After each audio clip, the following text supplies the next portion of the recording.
नमो अरिहंताणं, नमो सिद्धाणं, नमो ऐर्याणं, नमो उवज्झायाणं, नमो लोये सव्वसाहुणं। अर्थात उन सभी को नमस्कार जिन्होंने अपने सभी शत्रुओं पर विजय प्राप्त कर ली है। उन सभी को नमस्कार जिन्होंने मोक्ष प्राप्त कर लिया है। हमारे आचार्यों को नमस्कार, हमारे शिक्षकों को नमस्कार और इस दुनिया के सभी साधु संतों को नमस्कार। नमस्ते दोस्तों, आपका हमारे चैनल पर एक बार फिर से स्वागत है। आज हम एक ऐसी यात्रा पर निकलने वाले हैं जो हमें शांति, आत्मनियंत्रण और आत्मज्ञान के एक बहुत ही गहरे और प्राचीन मार्ग पर ले जाएगी। क्या आप अपनी जिंदगी में सच्ची और स्थायी शांति चाहते हैं? एक ऐसी शांति जो किसी चीज के मिलने या खोने पर निर्भर न हो। क्या आप कभी सोचते हैं कि हमारे दुखों का, हमारी चिंताओं का और हमारे जन्म मृत्यु के इस अंतहीन चक्र का असली कारण क्या है? और क्या इससे बाहर निकलने का कोई निश्चित और वैज्ञानिक रास्ता है? आज हम भारत की एक सबसे प्राचीन और सबसे गहन दार्शनिक परंपरा यानी जैन दर्शन के माध्यम से इन्हीं सवालों के जवाब खोजने का प्रयास करेंगे। जैन दर्शन हमें सिखाता है कि हम अपने दुखों के कारण भी खुद हैं और अपनी खुशी के निर्माता भी खुद। इसके लिए हमें किसी बाहरी शक्ति या किसी भगवान से कुछ मांगने की जरूरत नहीं है। सारी शक्ति, सारा ज्ञान और सारी शांति हमारे अपने भीतर ही छिपी हुई है। हमें बस उसे खोजने का सही रास्ता पता होना चाहिए। ये ज्ञान हमें 24 महान गुरुओं ने दिया, जिन्हें तीर्थंकर कहा जाता है। तीर्थंकर का अर्थ है जो हमें इस संसार के भवसागर से पार ले जाने वाला तीर्थ यानी रास्ता बनाते हैं। भगवान महावीर इस युग के अंतिम तीर्थंकर थे और उनकी शिक्षाएं ही आज हमारे लिए जैन दर्शन का मुख्य आधार हैं। ये वीडियो जैन दर्शन का केवल एक संक्षिप्त परिचय नहीं होगा। ये एक अत्यंत विस्तृत और सरल भाषा में किया गया विवेचन होगा। हम लगभग 10,000 शब्दों में इस महान दर्शन के हर एक सिद्धांत को, हर एक अवधारणा को और हर एक शिक्षा को बहुत ही सरल उदाहरणों और कहानियों के माध्यम से समझने का प्रयास करेंगे। हम जानेंगे कि आत्मा क्या है, कर्म क्या है और ये कैसे काम करता है। सच को देखने का सबसे सही चश्मा कौन सा है और वो कौन से 3 अनमोल रत्न हैं जो हमें मुक्ति या मोक्ष के परम लक्ष्य तक ले जा सकते हैं। तो चलिए अपने मन को शांत करके हम आत्मज्ञान की इस पवित्र और सीधी राह पर अपना पहला कदम रखते हैं। भाग 1, दुनिया की सच्चाई, 7 या 9 जरूरी बातें। जैन दर्शन की सबसे खूबसूरत बात यह है कि ये बहुत ही व्यवस्थित और वैज्ञानिक है। ये संपूर्ण वास्तविकता को यानी इस पूरी दुनिया के कामकाज को 7 मुख्य और विस्तार से कहें तो 9 मूल तत्वों या सच्चाइयों में विभाजित करता है। इन सच्चाइयों को तत्व कहा जाता है। यदि हमें दुखों से मुक्त होना है तो सबसे पहले हमें इन मूल सच्चाइयों पर सच्चा विश्वास करना होगा। इन्हें जानना ही सही ज्ञान की शुरुआत है। पहली सच्चाई है जीव। जीव का सरल भाषा में अर्थ है आत्मा या चेतना। यह जैन दर्शन का सबसे महत्वपूर्ण तत्व है। हर वो चीज जिसमें जानने और देखने की क्षमता है वो जीव है। कल्पना कीजिए कि आपके अंदर एक छोटा सा, कभी न बुझने वाला दिया जल रहा है। ये दिया ही आपकी आत्मा है, आपका जीव है। इसका स्वभाव ही है जानना, देखना और महसूस करना। जैन दर्शन के अनुसार इस दुनिया में अनंत जीव हैं। सिर्फ मनुष्यों और जानवरों में ही नहीं बल्कि पेड़ पौधों में, हवा में, पानी में, आग में और मिट्टी के कणों में भी सूक्ष्म जीव होते हैं। इसीलिए जैन धर्म हर चीज के प्रति इतनी गहरी करुणा और अहिंसा की भावना रखता है। अपने शुद्ध रूप में हर आत्मा, हर जीव अनंत ज्ञान, अनंत दर्शन यानी सहज ज्ञान, अनंत सुख और अनंत शक्ति से परिपूर्ण है। वो पहले से ही सिद्ध है, मुक्त है। तो फिर हम दुखी क्यों हैं? हम अज्ञानी क्यों हैं? इसका उत्तर हमें दूसरे तत्वों में मिलता है। दूसरी सच्चाई है अजीव। अजीव का अर्थ है वो सब कुछ जिसमें चेतना नहीं है, जो जड़ है। यदि जीव नाटक का नायक है तो अजीव वो मंच है जिस पर ये पूरा नाटक खेला जा रहा है। अजीव के 5 प्रकार हैं। पहला है पुद्गल यानी पदार्थ। हमारे आसपास की हर भौतिक वस्तु जैसे ये मेज, ये कमरा, हमारा शरीर और यहां तक कि हमारे विचार और हमारी वाणी भी पुद्गल के परमाणुओं से बनी है। दूसरा है धर्मद्रव्य। यह एक अदृश्य माध्यम है जो जीवों और पदार्थों को चलने में मदद करता है, ठीक वैसे ही जैसे पानी मछली को तैरने में मदद करता है। तीसरा है अधर्मद्रव्य। ये धर्म के विपरीत स्थिरता का माध्यम है। ये जीवों और पदार्थों को रुकने में मदद करता है, जैसे जमीन हमें खड़े रहने में मदद करती है। चौथा है आकाश द्रव्य यानी स्थान, जो सभी को रहने के लिए जगह देता है। और पांचवा है काल द्रव्य यानी समय, जो हर चीज को बदलने का कारण बनता है। अब कहानी का सबसे महत्वपूर्ण हिस्सा शुरू होता है, जीव और अजीव, विशेषकर पुद्गल का संबंध। तीसरी सच्चाई है आश्रव। आश्रव का अर्थ है प्रवाह या आगमन। कल्पना कीजिए कि आपकी आत्मा एक बिल्कुल साफ सुथरे सफेद कमरे की तरह है। अब इस कमरे में कुछ दरवाजे और खिड़कियां हैं। ये दरवाजे और खिड़कियां हैं हमारे मन, हमारे वचन, हमारी बातें और हमारे शरीर की क्रियाएं। जब भी हम अपने मन, वचन या शरीर से कोई भी काम करते हैं, चाहे अच्छा हो या बुरा, तो ये दरवाजे और खिड़कियां खुल जाती हैं। अब इस कमरे के बाहर पूरे ब्रह्मांड में कर्म की बहुत ही सूक्ष्म धूल उड़ रही है। जब ये दरवाजे और खिड़कियां खुलती हैं तो ये कर्म की धूल अंदर आने लगती है। कर्मों के इसी प्रवाह को, इसी आगमन को आश्रव कहते हैं। चौथी सच्चाई है बंध। बंध का अर्थ है बंधन या चिपकना। अब सोचिए, अगर आपका वो साफ सुथरा कमरा अंदर से बिल्कुल सूखा होता तो कर्म की धूल आती और शायद थोड़ी देर बाद उड़ जाती। लेकिन हमारी आत्मा पर क्रोध, मान, अहंकार, माया, छल कपट और लोभ जैसी चिपचिपी भावनाओं का तेल लगा हुआ है। तो जब कर्म की धूल इस तेल लगी आत्मा पर आती है तो वो वहीं चिपक जाती है। कर्म के कणों का आत्मा के साथ इस तरह से चिपक जाना ही बंध कहलाता है। यही बंधन है, यही हमारे दुखों का मूल कारण है। पांचवी और छठी सच्चाई है पुण्य और पाप। जो कर्म की धूल अंदर आती है वह दो प्रकार की होती है। जब हम अच्छे काम करते हैं, जैसे किसी की मदद करना, दान देना या मन में अच्छी भावनाएं रखना, तो जो कर्म आत्मा से बंधते हैं वे पुण्य कहलाते हैं। ये एक तरह की सोने की बेड़ी की तरह है। ये हमें भविष्य में सुख, अच्छा स्वास्थ्य और अच्छी परिस्थितियां तो देता है, लेकिन ये हमें संसार में बांधे तो रखता ही है। जब हम बुरे काम करते हैं, जैसे हिंसा करना, झूठ बोलना या चोरी करना, तो जो कर्म आत्मा से बंधते हैं वे पाप कहलाते हैं। यह एक लोहे की बेड़ी की तरह है। ये हमें भविष्य में दुख, बीमारी और बुरी परिस्थितियां देता है। सातवीं सच्चाई है संवर। संवर का अर्थ है रोकना। यदि आपको अपने कमरे को गंदा होने से बचाना है तो सबसे पहला काम आप क्या करेंगे? आप उन दरवाजों और खिड़कियों को बंद कर देंगे जहां से धूल अंदर आ रही है। ठीक इसी तरह जब हम अपने मन, वचन और शरीर की क्रियाओं पर नियंत्रण रखते हैं, यानी जब हम व्रत, समिति और गुप्ती का पालन करते हैं, तो हम कर्म की नई धूल को अपनी आत्मा में आने से रोक देते हैं। कर्मों के इस आगमन को रोकने की प्रक्रिया को ही संवर कहते हैं। आठवीं सच्चाई है निर्जरा। निर्जरा का अर्थ है झड़ना या साफ करना। दरवाजे और खिड़कियां बंद करने से नई धूल तो अंदर नहीं आएगी, लेकिन उस धूल का क्या जो पहले से ही आत्मा पर चिपक चुकी है और उसे गंदा कर चुकी है, उसे हमें साफ करना होगा। पुराने संचित कर्मों को अपनी आत्मा से हटाने या साफ करने की प्रक्रिया को ही निर्जरा कहते हैं। इसके दो तरीके हैं। एक है जब कर्म का फल देने का समय आता है तो वो अपने आप पककर झड़ जाता है, इसे सविपाक निर्जरा कहते हैं। लेकिन दूसरा और सबसे महत्वपूर्ण तरीका है अविपाक निर्जरा। इसमें हम तपस्या, उपवास, ध्यान और आत्मचिंतन की गर्मी से कर्मों को समय से पहले ही जलाकर भस्म कर देते हैं, ठीक जैसे हम आग से किसी चीज को सुखा देते हैं। और नवीं और अंतिम सच्चाई है मोक्ष। मोक्ष का अर्थ है पूर्ण मुक्ति। कल्पना कीजिए कि आपने अपने कमरे के सारे दरवाजे और खिड़कियां संवर बंद कर दी हैं और आपने झाड़ू पोंछा करके निर्जरा कमरे में मौजूद सारी पुरानी धूल को भी साफ कर दिया है। अब आपका कमरा कैसा होगा? वो बिल्कुल वैसा ही साफ, शुद्ध और प्रकाशमान हो जाएगा जैसा वो धूल आने से पहले था। ठीक इसी तरह जब संवर के द्वारा नए कर्मों का आना पूरी तरह से रुक जाता है और निर्जरा के द्वारा सारे पुराने संचित कर्म पूरी तरह से नष्ट हो जाते हैं, तब आत्मा अपने सभी कर्मों के बंधन से मुक्त हो जाती है।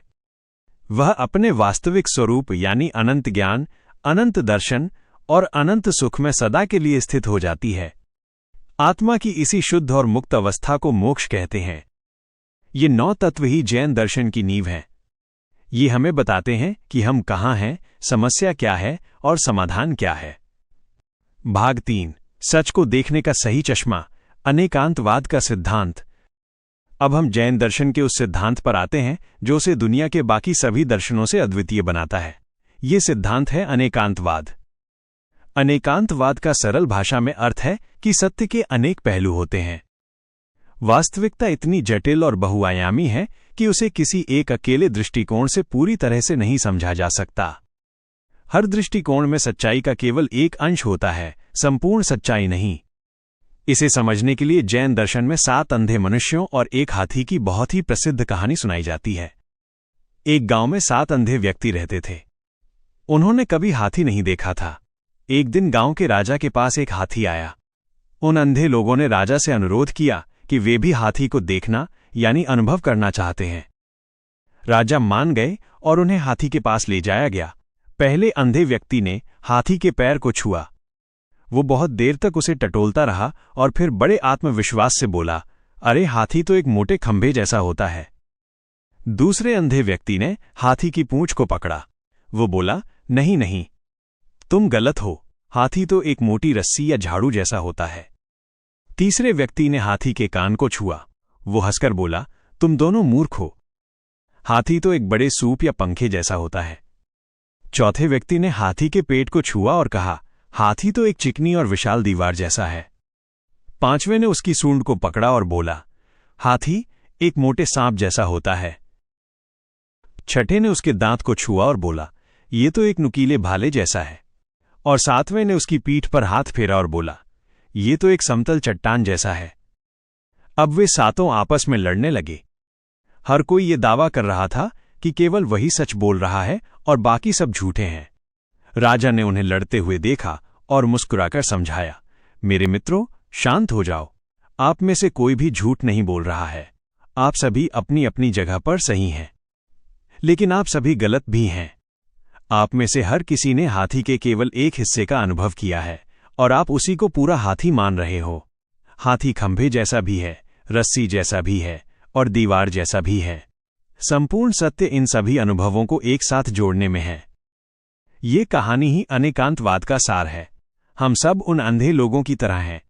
हम अपने सीमित ज्ञान और अपने सीमित अनुभव के आधार पर वास्तविकता के बारे में अपनी अपनी राय बना लेते हैं और फिर हम उसे ही अंतिम सत्य मानकर दूसरों से लड़ने लगते हैं। अनेकांतवाद हमें सिखाता है कि हमें अपने विचारों पर हठ नहीं करना चाहिए। हमें ये स्वीकार करना चाहिए कि हमारे दृष्टिकोण में सच्चाई का केवल एक अंश हो सकता है। हमें दूसरों के दृष्टिकोण को भी सम्मान और धैर्य के साथ सुनने और समझने की कोशिश करनी चाहिए। ये सिद्धांत बौद्धिक विनम्रता और सहिष्णुता का एक बहुत बड़ा पाठ पढ़ाता है। आज की दुनिया में जहां लोग अपने धर्म, अपनी राजनीति और अपनी विचारधारा को लेकर इतने कट्टर हो गए हैं, वहां अनेकांतवाद का ये सिद्धांत संवाद और शांति का एक बहुत ही शक्तिशाली मार्ग दिखा सकता है।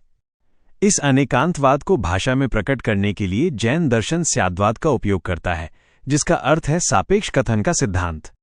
ये कहता है कि किसी भी वस्तु के बारे में कोई भी कथन हमेशा एक विशेष दृष्टिकोण से ही सत्य होता है, इसलिए हर कथन के आगे स्यात् यानी एक दृष्टिकोण से ये शब्द लगाना चाहिए। भाग 4, मुक्ति की राह पर पहला कदम। 3, अनमोल रत्न। अब जब हमने वास्तविकता के स्वरूप और उसे जानने के सही दृष्टिकोण को समझ लिया है, तो हम उस व्यावहारिक मार्ग पर आते हैं जो हमें मोक्ष तक ले जाता है। जैन दर्शन इस मार्ग को त्रिरत्न यानी 3 अनमोल रत्नों के रूप में प्रस्तुत करता है। जिस प्रकार एक औषधि को ठीक करने के लिए उस पर सही विश्वास, उसका सही ज्ञान और उसका सही सेवन, इन तीनों का होना आवश्यक है, उसी प्रकार मोक्ष की प्राप्ति के लिए भी इन 3 रत्नों का एक साथ होना आवश्यक है। पहला रत्न है सम्यक दर्शन। सम्यक दर्शन का अर्थ है सही दृष्टिकोण या सही आस्था। ये उन 9 तत्वों पर जिन्हें हमने पहले समझा और तीर्थंकरों द्वारा बताए गए मार्ग पर अटूट और तर्कसंगत श्रद्धा रखना है। ये समझना कि आत्मा ही मेरा वास्तविक स्वरूप है और बाकी सब कुछ मुझसे भिन्न है, यही सम्यक दर्शन है। ये मोक्ष के मार्ग की नींव है। यदि आपकी नींव ही गलत है तो आप सही इमारत का निर्माण नहीं कर सकते। इसे एक उदाहरण से समझें। मान लीजिए कि आपको एक खजाने तक पहुंचना है। सम्यक दर्शन उस नक्शे पर विश्वास करने जैसा है जो आपको खजाने तक ले जाने का दावा करता है। यदि आपको नक्शे पर ही विश्वास नहीं होगा तो आप अपनी यात्रा शुरू ही नहीं करेंगे। दूसरा रत्न है सम्यक ज्ञान। सम्यक ज्ञान का अर्थ है सही ज्ञान। यह उन 9 तत्वों का और आत्मा तथा कर्म के संबंध का विस्तृत, संशय रहित और स्पष्ट ज्ञान होना है। ये जानना कि क्या करने योग्य है और क्या त्यागने योग्य है। उसी खजाने के उदाहरण को जारी रखते हुए सम्यक ज्ञान उस नक्शे को सही ढंग से पढ़ने और समझने की क्षमता है। आपको पता होना चाहिए कि नक्शे पर बने चिन्हों का क्या अर्थ है, कौन सा रास्ता कहाँ जाता है और किन खतरों से बचना है। केवल नक्शे पर विश्वास करना काफी नहीं है, उसे समझना भी उतना ही आवश्यक है। तीसरा और सबसे महत्वपूर्ण रत्न है सम्यक चारित्र। सम्यक चारित्र का अर्थ है सही आचरण। ये वह वास्तविक कर्म है जो आपके विश्वास और आपके ज्ञान के अनुरूप होता है। ये उन सभी चीजों का त्याग करना है जो आत्मा को अशुद्ध करती हैं और उन सभी चीजों को अपनाना है जो आत्मा को शुद्ध करती हैं। खजाने के उदाहरण में सम्यक चारित्र उस नक्शे के अनुसार उस रास्ते पर वास्तव में चलना है। केवल नक्शे पर विश्वास करना या उसे समझना आपको खजाने तक नहीं पहुंचाएगा। आपको अपनी यात्रा के लिए कदम तो उठाने ही पड़ेंगे। ये तीनों रत्न सम्यक दर्शन, सम्यक ज्ञान और सम्यक चारित्र मिलकर ही मोक्ष का पूर्ण मार्ग बनाते हैं। इनमें से किसी एक के भी बिना मुक्ति संभव नहीं है। भाग 5 सही रास्ते पर कैसे चलें, 5 महान प्रतिज्ञाएं। तो ये सही आचरण या सम्यक चारित्र क्या है? जैन दर्शन में सही आचरण का आधार है 5 महाव्रतों का पालन करना। व्रत का अर्थ है एक प्रतिज्ञा या एक संकल्प। ये 5 महाव्रत साधु और मुनियों के लिए पूरी कठोरता से पालन करने के लिए हैं, लेकिन गृहस्थ लोग भी अपनी क्षमता के अनुसार इन्हें अणुव्रत यानी छोटे व्रतों के रूप में अपने जीवन में अपना सकते हैं। पहला और सबसे बड़ा महाव्रत है अहिंसा। अहिंसा परमो धर्मः। ये वाक्य जैन धर्म का मूल आधार और उसकी पहचान है। अहिंसा का अर्थ केवल किसी की हत्या न करना या शारीरिक हिंसा न करना नहीं है। जैन दर्शन में अहिंसा का अर्थ बहुत ही व्यापक और बहुत ही गहरा है। इसका अर्थ है मन, वचन और कर्म से किसी भी जीव को, चाहे वो एक इंद्रिय वाला सबसे छोटा सूक्ष्म जीव ही क्यों न हो, कोई भी कष्ट न पहुंचाना या पहुंचाने का विचार भी न करना। यह करुणा और जीव दया की पराकाष्ठा है। एक जैन साधु इसीलिए बहुत ही सावधानी से चलता है ताकि उसके पैरों के नीचे कोई कीड़ा ना आ जाए, ईर्ष्या समिति। वो बोलने से पहले 100 बार सोचता है ताकि उसके शब्दों से किसी के दिल को ठेस न पहुंचे। वो अपने मन में भी किसी के प्रति क्रोध या घृणा का भाव नहीं आने देता, क्योंकि मानसिक हिंसा भी उतनी ही बुरी मानी जाती है। अहिंसा का ये सिद्धांत हमें सिखाता है कि सभी जीव जीने का समान अधिकार रखते हैं। ये हमें एक बहुत ही जागरूक और संवेदनशील जीवन जीने के लिए प्रेरित करता है। दूसरा महाव्रत है सत्य। सत्य का अर्थ है हमेशा सच बोलना। लेकिन जैन दर्शन का सत्य केवल तथ्यों का बयान नहीं है। ये अहिंसा से जुड़ा हुआ है। ऐसा सच भी नहीं बोलना चाहिए जो अप्रिय हो, जिससे किसी को पीड़ा हो या जिससे किसी की हिंसा हो। सत्य हमेशा मधुर और हितकारी होना चाहिए। झूठ तो बोलना ही नहीं है, लेकिन कड़वा सच बोलने से भी बचने की सलाह दी जाती है। तीसरा महाव्रत है अस्तेय। अस्तेय का अर्थ है चोरी न करना। इसका भी बहुत व्यापक अर्थ है। किसी की वो कोई भी चीज जो उसने स्वेच्छा से नहीं दी है, उसे लेना चोरी है। इसमें किसी के घर में बिना अनुमति के प्रवेश करना या किसी की कलम को बिना पूछे उठा लेना, ये सब शामिल है। चौथा महाव्रत है ब्रह्मचर्य। इसका शाब्दिक अर्थ है ब्रह्म में आचरण करना। व्यावहारिक रूप से साधुओं के लिए इसका अर्थ है सभी प्रकार की यौन गतिविधियों और विचारों का पूरी तरह से त्याग करना। गृहस्थों के लिए इसका अर्थ है अपने विवाहित जीवन साथी के प्रति पूरी तरह से निष्ठावान रहना। इसका और भी गहरा अर्थ है अपनी सभी इंद्रियों को और अपनी इच्छाओं को अपने वश में रखना। जो व्यक्ति अपनी इंद्रियों का गुलाम है, वो कभी भी आत्मज्ञान के मार्ग पर आगे नहीं बढ़ सकता। और पांचवा महाव्रत है अपरिग्रह। अपरिग्रह का अर्थ है संग्रह न करना या गैर अधिकार। ये जैन दर्शन का एक और बहुत ही शक्तिशाली और क्रांतिकारी सिद्धांत है। इसका अर्थ है किसी भी भौतिक वस्तु, संपत्ति या यहां तक कि लोगों के प्रति भी आसक्ति या मेरापन का भाव न रखना। साधुओं के लिए इसका अर्थ है किसी भी प्रकार की संपत्ति का पूरी तरह से त्याग कर देना। वे केवल जीवन के लिए आवश्यक न्यूनतम वस्तुएं ही अपने पास रखते हैं। गृहस्थों के लिए इसका अर्थ है अपनी जरूरतों को सीमित रखना और धन, कपड़े या अन्य वस्तुओं का अनावश्यक संग्रह न करना। जैन दर्शन के अनुसार परिग्रह या आसक्ति ही हिंसा, लोभ और दुख की जड़ है। जब हम चीजों को इकट्ठा करने और उन पर अधिकार जमाने की कोशिश करते हैं, तो हम अनिवार्य रूप से दूसरों के साथ संघर्ष में आते हैं और अपने मन में अशांति पैदा करते हैं। अपरिग्रह हमें एक सरल, संतोषी और शांतिपूर्ण जीवन जीने का मार्ग दिखाता है। ये 5 महाव्रत ही सम्यक चारित्र की नींव हैं। इनका पालन करके ही हम कर्मों के आगमन, आश्रव को रोक सकते हैं, संवर और मोक्ष के मार्ग पर आगे बढ़ सकते हैं। अंतिम अध्याय, निष्कर्ष, जैन दर्शन का आज के लिए शाश्वत संदेश। तो दोस्तों, ये थी जैन दर्शन की एक बहुत ही गहन, तार्किक और आध्यात्मिक यात्रा। हमने तीर्थंकरों के उस शाश्वत मार्ग को जाना जो आत्मज्ञान और आत्मनिर्भरता पर आधारित है। हमने वास्तविकता को 9 तत्वों के एक वैज्ञानिक और व्यवस्थित ढांचे के माध्यम से समझा, जिसने हमें बताया कि दुख का चक्र कैसे काम करता है और उससे बाहर कैसे निकला जाए। हमने कर्म के उस गहन सिद्धांत को समझा जहां कर्म एक भौतिक पदार्थ के रूप में हमारी आत्मा को प्रभावित करता है और हम ही अपने भाग्य के निर्माता हैं। हमने अनेकांतवाद और स्यादवाद के माध्यम से सत्य को देखने की एक उदार, सहिष्णु और बहुआयामी दृष्टि प्राप्त की, जो हमें बौद्धिक कट्टरता से बचाती है। और हमने त्रिरत्न और 5 महाव्रतों के माध्यम से मुक्ति का एक स्पष्ट, नैतिक और व्यावहारिक मार्ग देखा। तो आज की इस आधुनिक, भागदौड़ भरी और अक्सर हिंसक दुनिया के लिए जैन दर्शन का अंतिम संदेश क्या है? इसका पहला और सबसे शक्तिशाली संदेश है अहिंसा। आज की दुनिया में जो युद्ध, आतंकवाद, घृणा और पर्यावरणीय विनाश से त्रस्त है, वहां जैन धर्म का ये संदेश कि प्रत्येक जीव को जीने का अधिकार है और हमें किसी भी प्राणी को मन, वचन या कर्म से कष्ट नहीं पहुंचाना चाहिए, पहले से कहीं अधिक प्रासंगिक और आवश्यक हो गया है। इसका दूसरा संदेश है अपरिग्रह। आज के इस अति उपभोक्तावादी और भौतिकवादी समाज में, जहां हमारी खुशी और सफलता का पैमाना हमारे द्वारा जमा की गई वस्तुओं से मापा जाता है, वहां अपरिग्रह का सिद्धांत हमें अपनी जरूरतों को सीमित करने, संतोष का अभ्यास करने और वस्तुओं के बजाय रिश्तों और अनुभवों में सच्ची खुशी खोजने का एक क्रांतिकारी मार्ग दिखाता है। और इसका तीसरा संदेश है अनेकांतवाद। आज के इस सोशल मीडिया के युग में, जहां हर कोई अपनी राय को ही अंतिम सत्य मानता है और दूसरों की राय का सम्मान नहीं करता, वहां अनेकांतवाद का यह दर्शन हमें संवाद, सहिष्णुता और एक दूसरे के दृष्टिकोण को समझने के लिए एक दार्शनिक आधार प्रदान करता है। अंत में जैन दर्शन हमें सिखाता है कि हम अपने दुखों के निर्माता भी स्वयं हैं और हम ही अपने मोक्ष के निर्माता भी हो सकते हैं।